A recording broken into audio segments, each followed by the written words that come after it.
everybody, Hicks Creates here, coming back at you with Flosstube number 134. I'm a little perturbed because the lawn care guys just pulled up. So if lawn care equipment starts, I don't know what I'm going to do actually. They usually come on Tuesday or Wednesday, Monday. They come in earlier in the week, but it's been raining all week, so they're here today. And of course, they pull up just as I'm starting my video, but we'll see. We will see. Life update. I'm doing better. I'm not quite as frustrated. Good times and bad times. We still know nothing. Nothing has changed since the last time I talked to you. Yeah, nothing has changed. But I guess this week I'm handling it with a little more equilibrium. We did get out over Memorial Day weekend. We went down to, just for the day, we drove down to Padre Island National Seashore. That is the Gulf Coast here in Texas.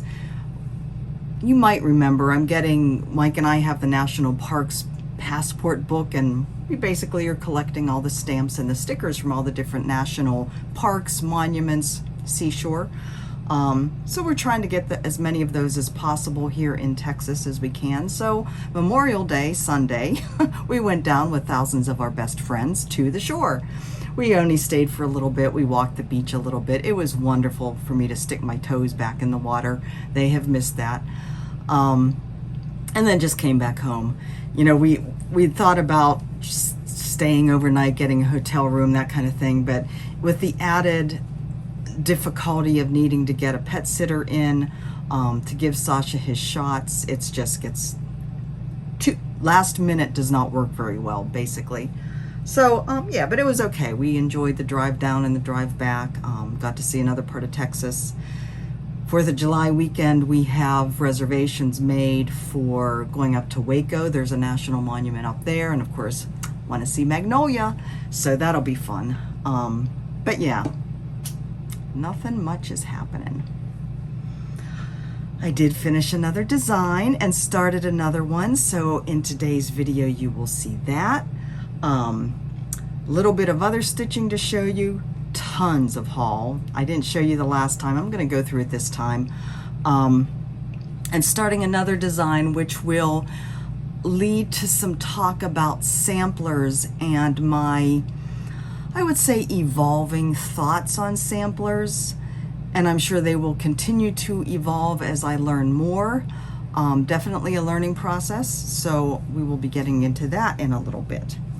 But first I think I'll start with the seasons in lace. I've had some questions and a little bit of, I don't know whether confusion is too strong of a word, but just some like questions about how do these go together.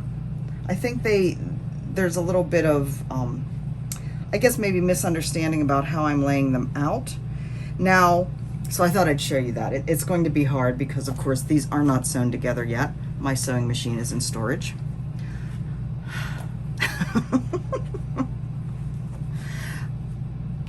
Mike did have a couple other interviews this week with other companies. He has another one Monday with somebody else for a job in a part of the country that I think would be very interesting to live in.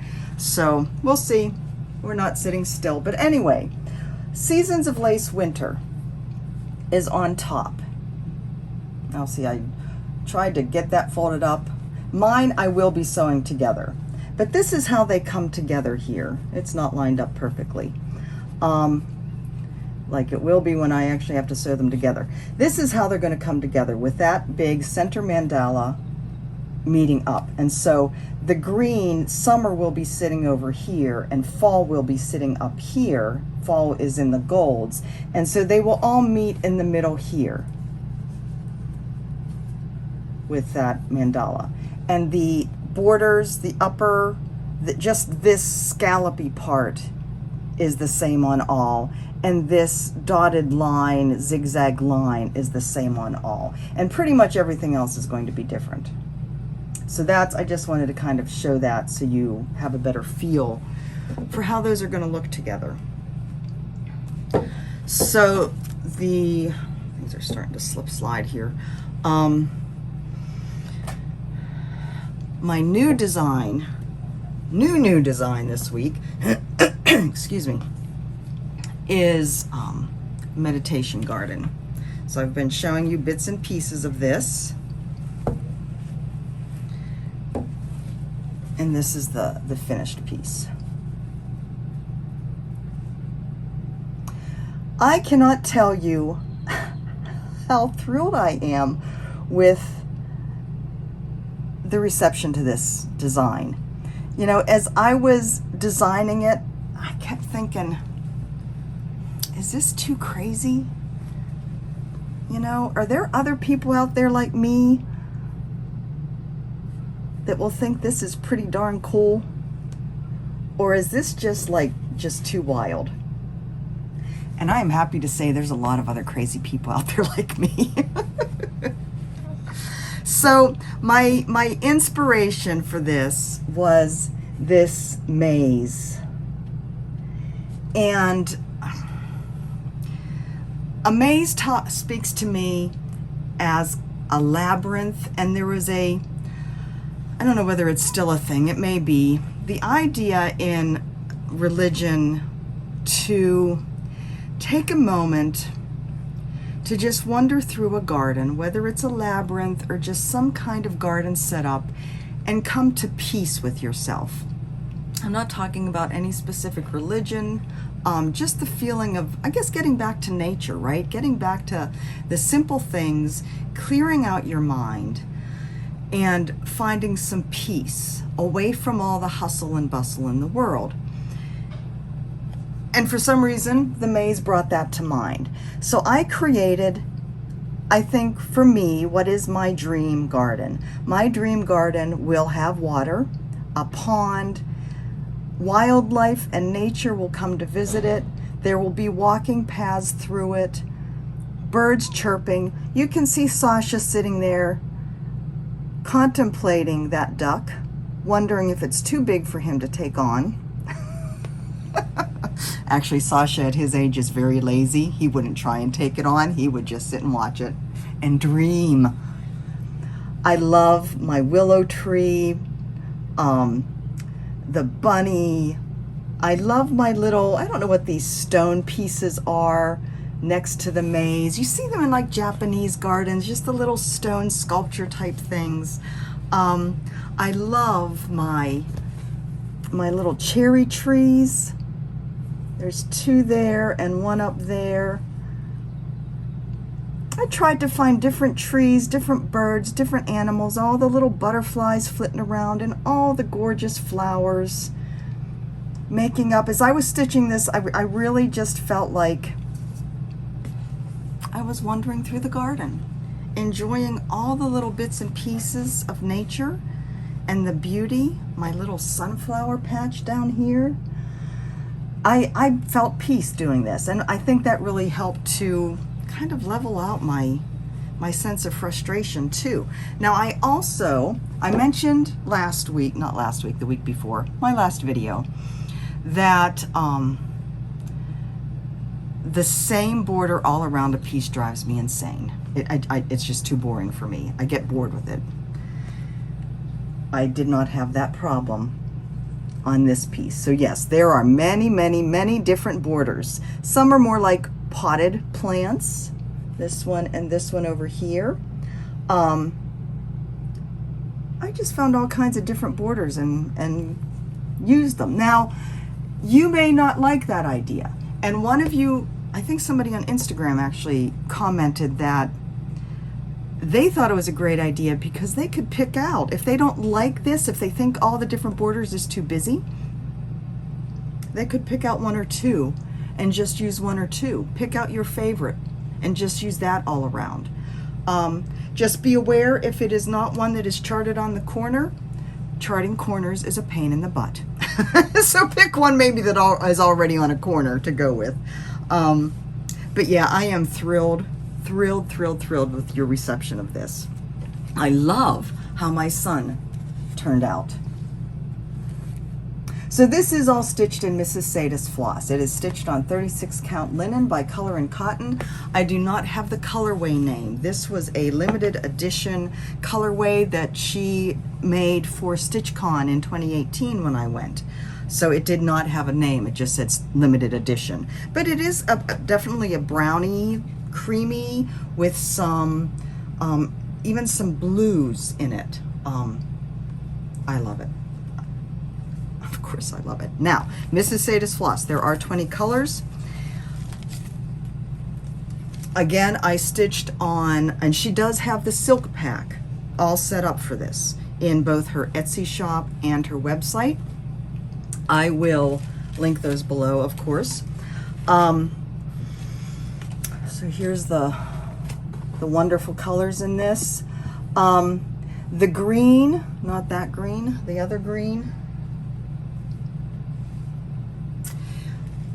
Like I said, I stitched on 36 count. It was 1 strand of floss over the 2 linen threads. So this is the green that is used the most. It is number 57. Raquel included 2 of those in her silk pack, I believe. I did not use, as you can see, I still had this much left, stitching on 36 count using 1 strand. And of course the amounts given in the pattern that are used is for 14 count using 2 strands. So you may need more floss for some of the colors. Just be aware of that. It's always better to be safe than sorry, right? To have more. So Mrs. Sedas has the silk pack. You can get the pattern in both my Etsy shop and my website. It is not yet up on Fat Quarter Shop, but I did send them that, so hopefully they will get that up here in the next few days. And I have sent it to the people at Silk, so they will be getting that up on the Silk app in the not too distant future. So I am thrilled with that. So I am in between stitching models now. I've gone back to just other stitching. I picked up my Prim Stitch series again. I am behind. So I'm still on 12, my little kitty cat. I worked more on my kitty cat last night. I also have been working on Serendipity, keeping caught up with that. I don't have that to show you because it's kind of in between releases and I don't want to give anything away. The last release comes out July 15th. No, June 15th. Comes out soon. June 15th, I'm sure. We are in June, right? Yeah. So I've been working on that, and then I picked this up so that hopefully I can get some kind of finish here before the end of the year on this. This is the called for fabric. Oh, there comes the lawnmowers and stuff. Called for fabric, 25 count. Vintage barley, I don't remember the name, but it is available from Fat Quarter Shop. The called for, but I'm doing it over 1 instead of over 2, and I am using the called for Aurifil flosses. And this is just going to be such a wonderful piece when done. I cannot wait. I have loved stitching all these little motifs. That sheep one is still my favorite, I think. What's not to love? Sheep and a turquoise dress. So Carolyn Zook and I are both picking up Bayeux Cat again in June. That was our birthday starts last year, I think. We were going to try and have a StitchCon start together, but of course StitchCon didn't work out for either one of us. So we decided that we are going to work on Bayeux Cat together this month in the hopes that we can get it finished this month, or at least get some progress on it. I think if I can work on it consistently, I think I'll be picking it up again tonight. So hopefully I can get some stuff done on that. Speaking of StitchCon, I don't have any notes today. So as I think of things, I have to spit them out, even if I've totally lost any order to whatever my insanity is here. But I want to ask this before I forget. You know how that is, right? You come into a room to get something, and by the time you get there, you've totally forgotten. I don't really have any excuse because my separation in rooms here are like 2 or 3 steps. But anyway, Needlework Galleria. How many of you have gone to that? What can you tell me about it? I looked at the website. They're kind of in between the 2020 and the 2021 information on the website, but I'm thinking that that might be a nice salve balm to my spirit for not being able to go to StitchCon. It is not until September, and I tell you what, this insanity had better be over by then. We had better be settled somewhere by September 22nd. It's in St. Charles, Missouri. I am not clear. My understanding is you don't necessarily register, but you do have to buy admission tickets and decide how many days, and then you get the hotel room. So anyways, if any of you have been there, let me know about it. Let me know what it's like. I think I'd like to go. So let me know. I'm curious. All right. I did get a lot of knitting done. I've been knitting like an hour every day, and then I knit on the way to and from, I think, the shore last weekend. So I finished Clues 1 and 2. It still has a ball of yarn attached, so it's like 2 separate sides of a long rectangular shawl. So this is Clues 1 and 2 done. The stitches, the live stitches, are still here. They're just stuck on some waste thread.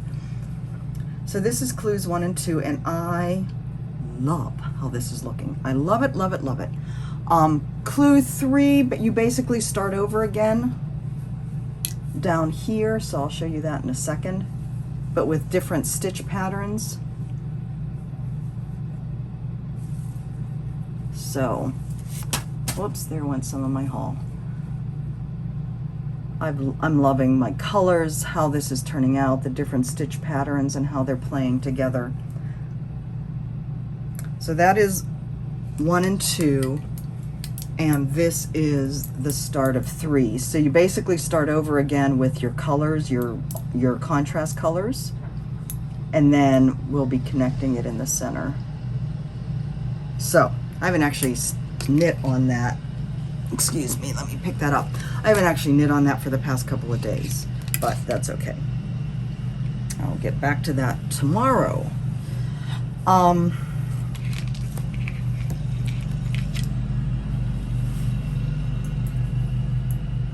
Yes, go the opposite direction with your lawnmower. That is a good thing. All right, that's all the stuff I've been working on. So let me turn now to my sampler discussion. All right, so I showed you that big sampler that I will be reproducing wherever we end up. It is going to be down the road because I want to kind of make sure I understand the process well enough to do it justice. In the meantime, I've been looking around on eBay at other samplers, contemplating this direction of creating charts from samplers. And contemplating what that means as far as, I guess, my style. Sorry for the crinkling tissue paper. I had to take something out that was wrapped in tissue paper. As far as my style, discovering my style in regards to these samplers, and just what it means to reproduce samplers. So I've been thinking about this a lot, and I will show you why here in a second, but first a discussion, and I totally want to have a discussion with you guys on what you think about this. So kind of the whole idea of I know there's not a right and wrong. I know each of us who does this kind of thing comes at it with our own perspective on what's the proper way to do it and what's not. And there are definitely some who are purists. There are some people who are purists and some people that aren't. I recently saw one of Brenda Gervais. I don't remember which sampler it was, but the subtitle was something like Antique Reproduction with Adaptations. And that is most likely the way I am going to go. So thinking about this, I was thinking, first and foremost, these young girls probably think we're absolutely insane for wanting to reproduce their work. They're making mistakes, they're learning, they're taking motifs that mean something to them, whether it's to their family or to the area where they live. They probably think that we're insane for wanting to reproduce what's basically a learning tool for them. I started to think about Arya Stark, from the character from Game of Thrones, who absolutely hated needlework. Could you imagine if she came across a reproduction of one of her samplers? She would be like, these people are cray-cray. I hated this stuff. Why would they want to reproduce it? And of course, it's all about the history. Of course, I get that. But I just, was kind of thinking along these lines and also thinking towards future historians. Now, hopefully, there will be a very robust and rich historical record of what we are stitching today and why. Hopefully the internet will still exist, right? And all this stuff will be out there. And of course, a large part of it is the history of it. But I can imagine historians 200 years from now seeing 300 reproductions of Ann Dale, for instance, and thinking, what in the world is going on here? Which is the reproduction? Which is the original? What in the world's going on here? So it just kind of is like, what makes the most sense for me personally? I haven't quite figured that out yet. I will be honest. I am still on this journey. Like I said, it's going to be evolving for me. I've told you before, there are definitely some types of samplers I have no interest in. Anything with Adam and Eve, those little white pasty figures, it doesn't appeal to me at all. I just don't like things with people in them. I don't like the ones with the scattered motifs. I want things to be more cohesive, and I think to tell more of a story. I love band samplers. I love the more non-traditional, with the colors, the Mexican, the Spanish, the Berlin wool work, where you have those concentrated either little pictorial scenes or concentrated patterns with lots of colors. Yeah, so that gives you a sense of the kind of thing that I'm looking for when I'm out there looking at what might strike my fancy to do something with. And also, it's going to be a price thing. I'm not going to go crazy on price. So having said that, I was on eBay and I came across this one.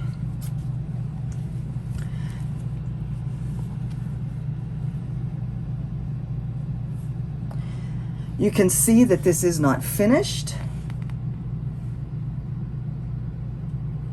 and it has no name, no date, no information, identifying information of any sort.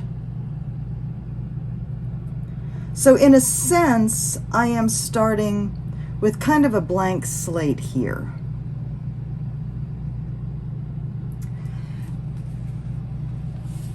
And I feel that kind of gives me more permission to adapt it, if you will. This was definitely stitched using silks. The linen count, I've tried several times to count it.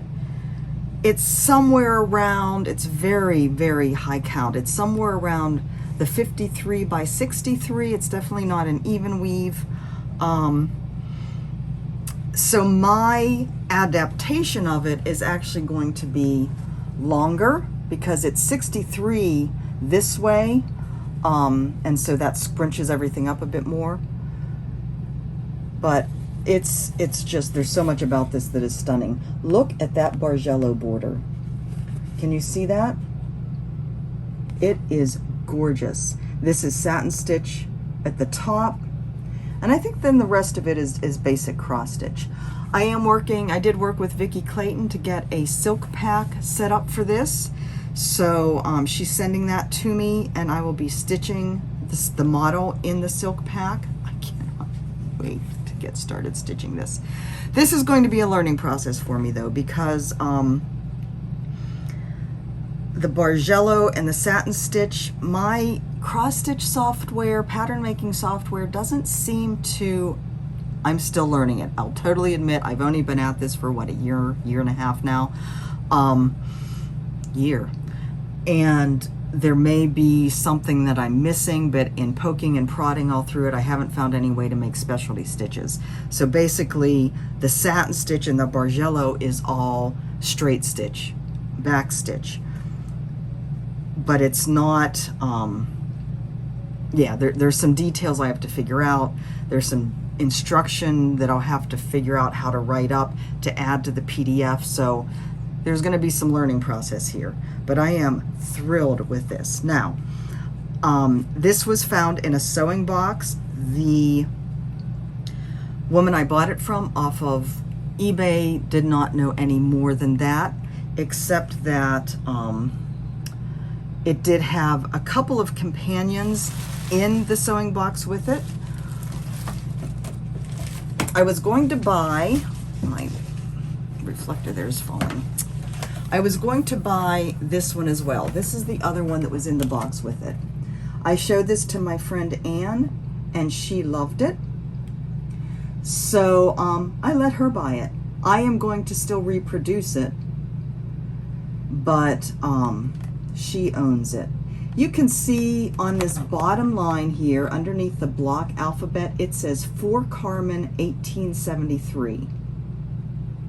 That is the only identifying information that we have at this point. I asked the seller if the other sampler that was the third sampler in the sewing box with them had any information on it. She never answered me, which I found rather disappointing. But this one I will be calling sewing box sampler, and that one will be for Carmen 1873.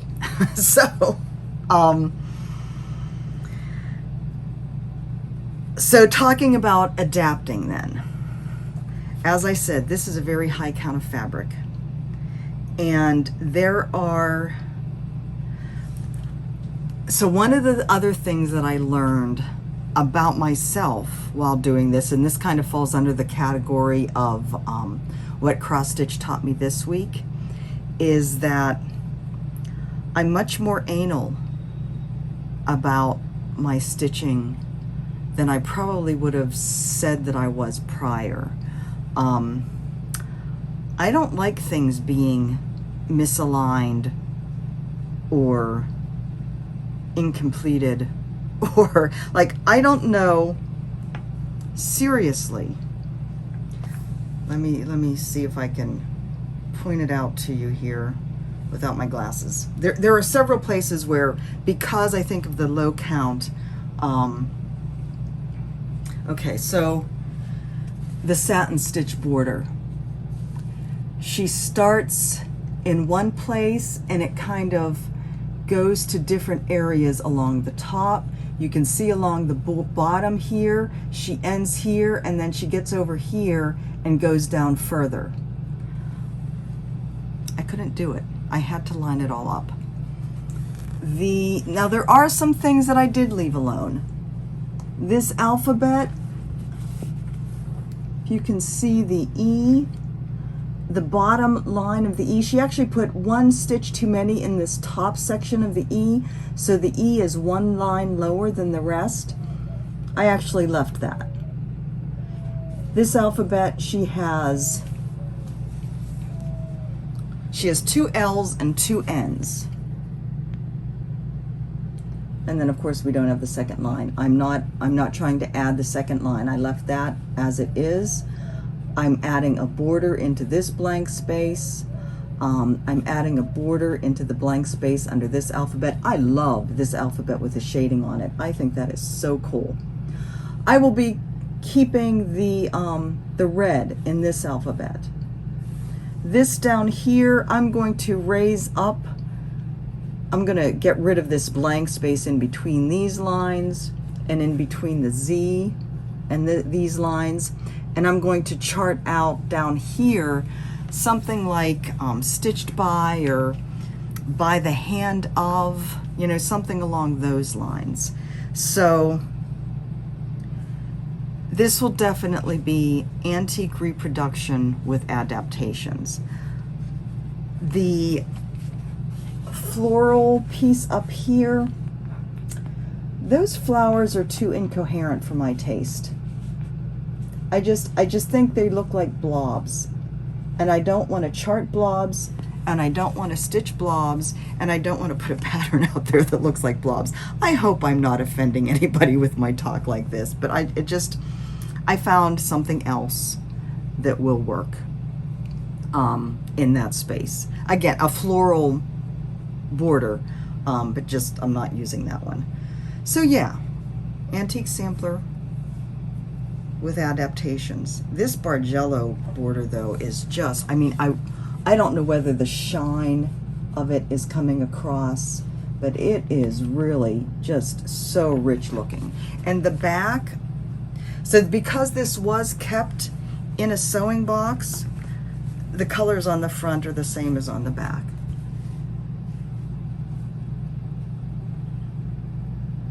So this other, I'm looking over here because I asked Anne to send me some pictures. She just got it 2 days ago. So she says, okay, it looks like it's probably been kept rolled up and out of light. The colors are still the same on the front and the back. It looks like she tried different things in the borders and stuff and just abruptly stopped them if she didn't like them. I can relate to that. Look at the random beige stitching along the top right edge. She sent me some pictures that I'll be showing you in a second. And some in the border. May have been folded as there is cloth damage along what are probably fold lines. Could have been a sample for Carmen to use for letters, 2 alphabet styles, and border stitches. Several layers of borders, like a cheat sheet for a child learning to stitch. Or it was a test sample for a girl, Carmen, showing what she could do if given a blank cloth. Could be handed in to be graded or evaluated by a teacher. Anne knows a whole lot more about samplers than I do. It's only 10 by 10.5, so very portable and hem stitched. No intention of finishing in a frame or a pillow. Again, speaks to portability, not decorative, very utilitarian. Let me know if you need more different photos or opinions, LOL. Like I said, Anne knows a whole lot more about this stuff than me. So I'm going to show you the picture she sent. I think this is showing kind of the damage of the fabric at what she thinks might be the fold line. I hope this is coming through okay on the video. So there's the damage is above the N and the O there.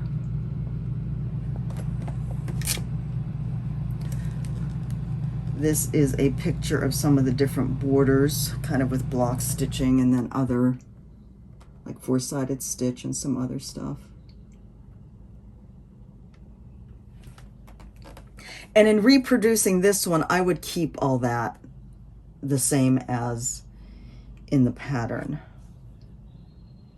So here is a indication of where she like just stopped. No, I don't like that kind of ovalish looking thing. I'm not going to continue that. A girl who knows her mind. And you can see there is some damage. You can see the F is missing some stitches.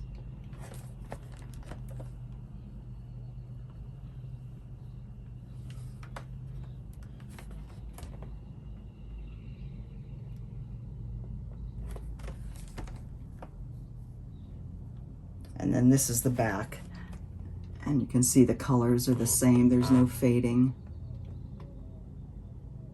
so that's cool. And then the front, the whole front again. Awesome. So I look forward to doing that one as well, but as I said, this is all a learning process. So yeah, I'd love to hear your opinion of all of that. If you think I'm crazy or not. So I think that's all of that. Oh, the fabric that I think I'm going to use for this, I think I ordered some Seraphim. I can't remember whether it was 40 or 46 count. I can't find it in here. I think I must have put it in storage when I was toting everything over to storage. The same with that set of Florographica silks that I'm going to give away. I couldn't find them. They must be in storage. I ordered from Hobby House Needleworks in New York a couple other Seraphim 46 count that should be coming next week. The silks should be coming next week as well. So we'll see when they get here, and I'll get over to the storage unit and see what happened to that stuff. But I hope to get started stitching on this next week. So by the time I do another video, I should have something to show you on that. All right. Haul. So much haul. This is a combination of stuff I got from Stash Unloading, as well as my order from Crazy Annie's from the Needlework Expo. First, I have a lovely card to show you, though. This is from Deanna Lechner. She is one of the prize winners for the Earth Laughs Fabric, Floss, and Pattern Kit, and she sent me this sweet little card as a thank you. Thank you, wrote Poo, for making me feel like a very important somebody. And all I can say to that, Deanna, is you make me feel like a very important somebody by coming and visiting with me every week, or every other week at this point. Yeah, and supporting me here. That makes me feel good. All right. First but not least. I don't know what that means even. First, I'm going to show you my next addition, I guess, to the Circle of Friends club pattern from Silver Needle in Tulsa, Oklahoma. This is called Lovey Dovey. It is by Samplers Not Forgotten. Look how sweet that pattern is. Can you see that amidst all the glare? I love this. I am tempted to open this and start it. I've been good. No new starts except my own patterns, which I don't know whether that means it really counts or not, because I've been starting a lot of my own patterns and finishing them. But this comes with fabric, the floss, one of the LaDonna key fobs. I already ate the jelly beans.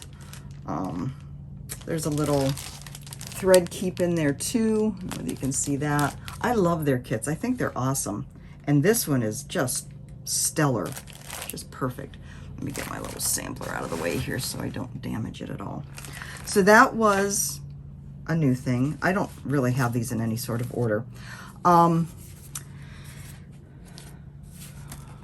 see what this little thank you card is.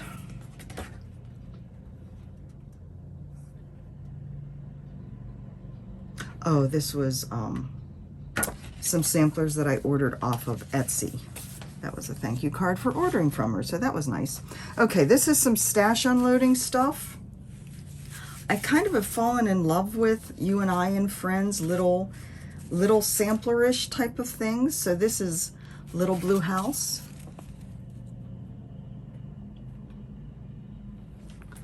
This is Garden Time.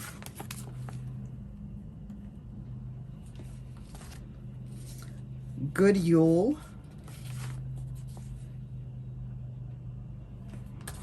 And Spring Sampler. This is so pretty. I love the colors on that.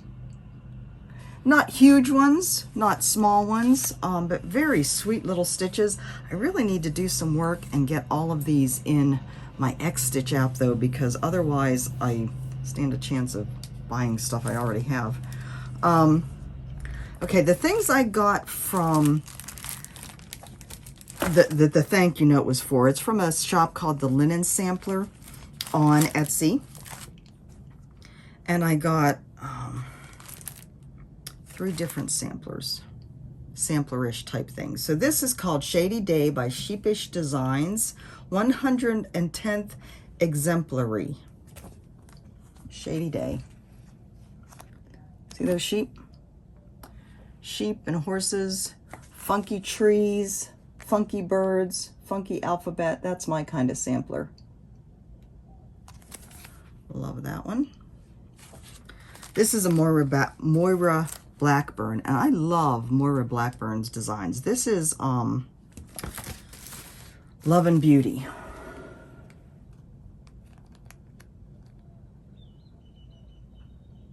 So thought I would add that to my collection. I may change colors on that. There's a little bit too much yellow for my taste, but you know. And then this is actually the one that sent me to this website, Threads of Gold, 1724 MH sampler, because this is the kind of thing I love. All those different patterns, all those different colors. I think that's scrumptious. It is done in needlepoint silk, and I could totally see doing it in that silk. That is gorgeous. So that's that. Next comes my, some of them, no other sure it's all of it, my order from Crazy Annie's. So this is the Needlework export order, and like I said, Needlework Expo 2021 order. And like I said, I did go a little crazy this year. Shopping therapy definitely was happening. Nikki's Creation Embroidery Garden. And of course, some of these are pretty small. Says the woman who really likes big designs. That one wouldn't take long to stitch though. And that's really cute. The blue flower, I got both the Wildflowers one. I absolutely adore the saying on this one. Again, kind of goes with my whole meditation garden theme. And Tudor Bee, I love that one. I got the set of hands-on design Summer House Stitchworks. I always get those two confused. Of the French Garden, along with the little clipboard to display them on. So, as well as the topper. Cuisine Française. So that's these four on that little clipboard.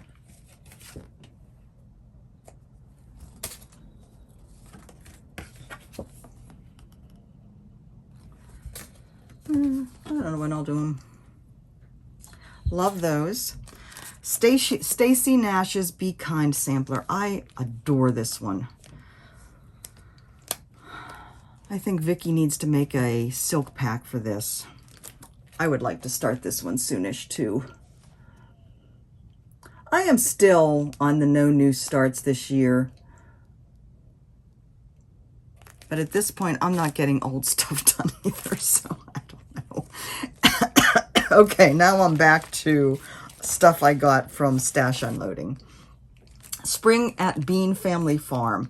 I love so many of the Jenny Bean ones that Kitten Stitcher Shakespeare Peddlers does. So I got this one, Spring at Bean Family Farm. I thought that was very cute with the cows. This is Homespun Elegance Mary Noel collection.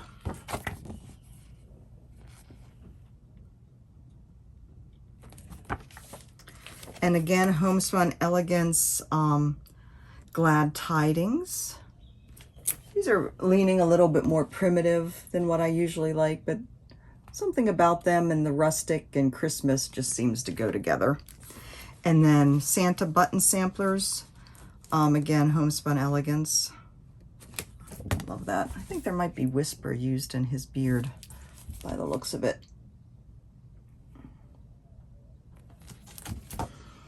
And then this is from a different one. Stoney Creek Selection Sea and Sun. But the one I really love is Arizona and Florida. So those two are on my list to do. Abbey Rose Design, Comfort and Joy. I'm looking at this now and thinking, I might already have that one. That wouldn't be the first time for that, right? So there's that. These two I got, they're from the Samplers of Pennsylvania collection, whatever that means, from Simply Samplers. The Margaret Sharp sampler, again, more of a band sampler than anything. And then this one, the Eliza Birch sampler, 1810. Why does it say, oh, there's two on here. The Tamsin Heverly sampler, 1829, and the Eliza Birch sampler, 1810. So that's those two. Pictures, of course, aren't the greatest, but since I'm from Pennsylvania, I thought, you know, I think I should get a couple of Pennsylvania samplers to take me back to my roots, along with the one that I will be reproducing at some point here. Oops, oh, sorry, just totally knocked you out. Hindsight Winter Wonderland with the snowflake charms in them. Again, just something about the rustic colors for winter and Christmas that call to me. Hands on Design, Let's Talk Spring, their Chalk Talk set, her Chalk Talk set. I would like to get all of these. This is the first one of these that I've gotten. I love these. I think they are so well done. Color-wise, the whole typography part of it, they're just so well done. And then the little minis that she has too are great additions to these. So this one, Stoney Creek's Christmas Sentiments, I've seen several people stitching these and have loved them every time. I would totally do these in Vicki Clayton silks. Love that one. All right, these ones are kind of like, really, Jan? What have you done? And I think part of it is, again, shopping therapy. This was like, you know, in my weak moments.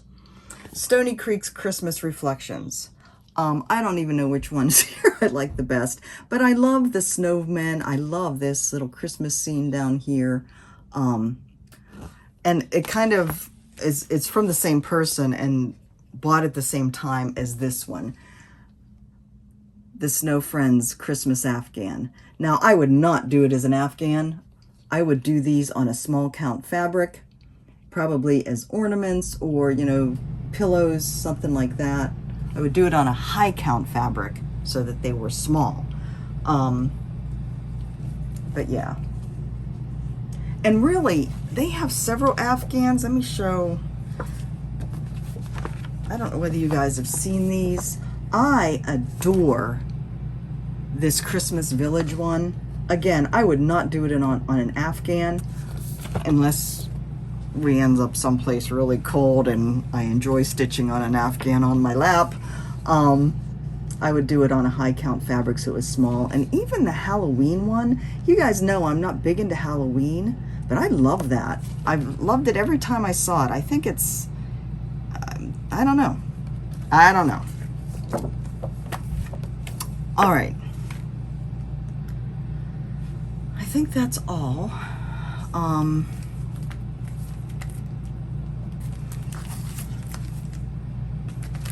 So, giveaways.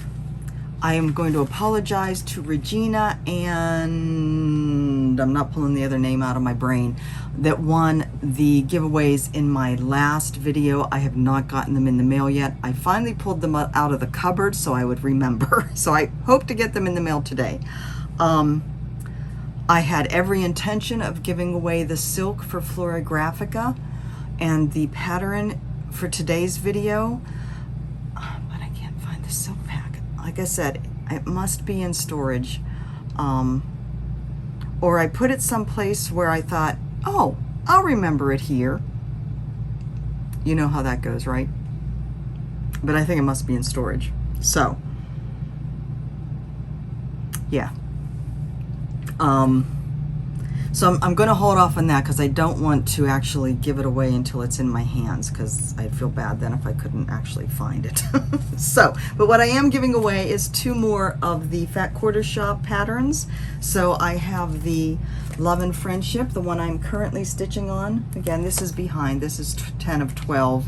And I think They're probably finishing up 11 this week, and so 12 will be coming out. But that's okay. Better late than never. So love and friendship. I have not thought of any cute little question to ask. My brain isn't doing that good yet. So use, seems like it's always the same type of theme, doesn't it? Tell me whether you like cats or not. That should be interesting. Tell me whether you like cats or not in your comment if you're interested in this pattern. And then the other one is called Fresh Cut. This is one of their Stitch Quarterly designs. That's really pretty. I really like that one.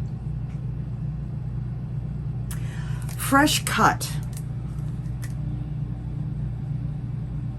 Use the word fresh in a sentence for this one. All right, I think that's all. I am very, very curious to hear your thoughts on my thoughts about samplers, or your thoughts on samplers in general and accurate reproductions versus adaptations. Remember, this is all about me learning more and evolving. Oh, and I wanted to pass something else by you. I don't know whether I've ever mentioned this before. Who knows? My grandmother emigrated here to the States from Scotland in 1910. She was 9 years old. And I am contemplating creating a sampler honoring her. So I want it to have some Scottish overtones. She was born in the town of Paisley, which is not too far from Glasgow, in 1901. So we're talking late 19th century, early 20th century style samplers. I have done a search for Scottish samplers and haven't really found any past, I think 1870, to give me an idea of what a Scottish sampler would look like at that period of time. I know there is a book on Scottish samplers, and based on a collection by a woman named, I want to say, Leslie Durst. It is on Amazon. The delivery time is such that it's not Prime, so the delivery time is stretching into July, and I'm just a little bit afraid to order it at this point because I don't know what my future holds, right? I don't know where I'll be if it doesn't get here until July. So I don't want to order that yet, though I probably will at some point.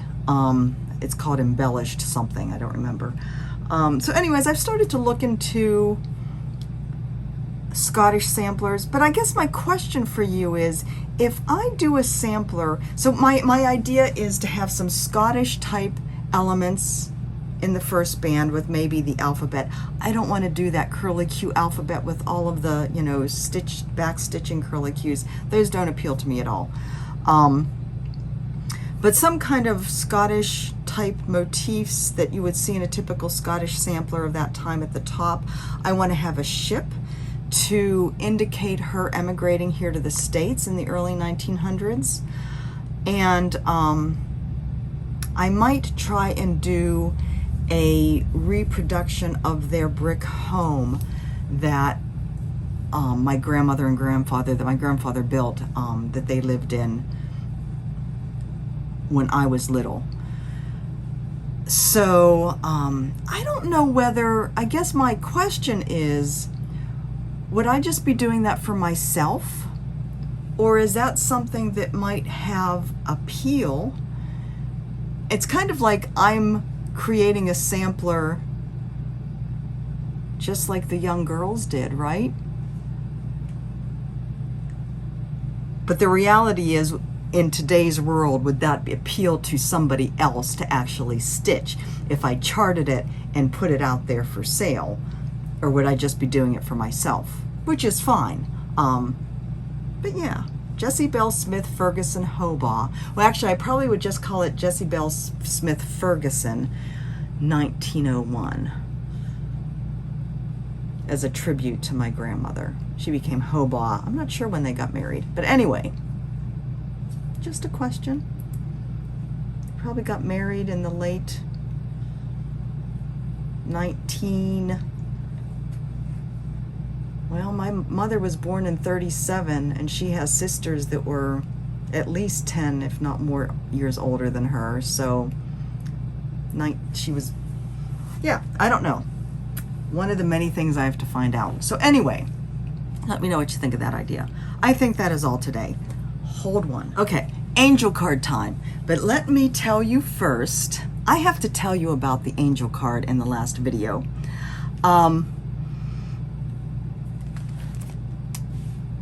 So you know, the last video, if you watch through to the end, to the angel card portion, the angel card last time was spot on for me and not knowing what our future held and being so frustrated. It was basically let go and let God, right?